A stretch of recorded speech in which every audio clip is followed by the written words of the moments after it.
Americans are losing an hour of sleep tonight as clocks spring forward at 2 a.m., while President Trump signals he won't end the controversial time change despite a 2022 Senate bill backing permanent daylight saving time. This twice-yearly ritual has become increasingly contentious as research links it to serious health and safety risks. The century-old practice, originally implemented during World War I for energy conservation, now faces mounting opposition from medical experts. Studies show the time shift disrupts sleep patterns and increases heart attacks by 24% on the Monday following the spring change. Traffic data reveals a 6% spike in fatal accidents in the days after clocks move forward. The evidence is clear that these abrupt time changes have measurable negative effects on public health, says Dr. Melissa Chin, sleep researcher at the National Sleep Foundation. Our body's internal clocks don't adjust as quickly as our wall clocks. Despite growing calls for change, including state-level rebellion with legislation to remain on either permanent standard or daylight time, federal approval remains necessary for implementation.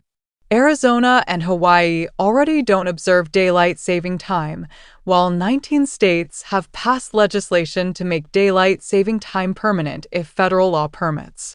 Trump's recent remarks at a press conference suggested he would maintain the status quo. "People like having more daylight in the evening," Trump stated. "We've looked at it, and frankly, there are bigger issues to solve right now." This position seemingly contradicts his previous criticism of time changes during his first term.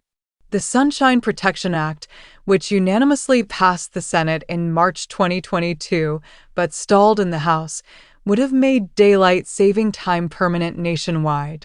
Senator Marco Rubio, who sponsored the bill, has reintroduced similar legislation this year, arguing that the time changes are antiquated and stupid.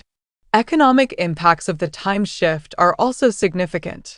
A 2016 study estimated that the spring transition costs the American economy $434 million annually in lost productivity. Retailers, however, have historically supported extended daylight hours, claiming increased evening sunlight boosts consumer spending. For now, Americans should remember to set their clocks forward before bed tonight, though most smartphones and digital devices will update automatically. Sleep experts recommend going to bed 15 to 20 minutes earlier for several nights to help adjust to the change. As debates continue in Washington, one thing remains certain tonight: the nation collectively loses 300 million hours of sleep while gaining an extra hour of evening sunlight.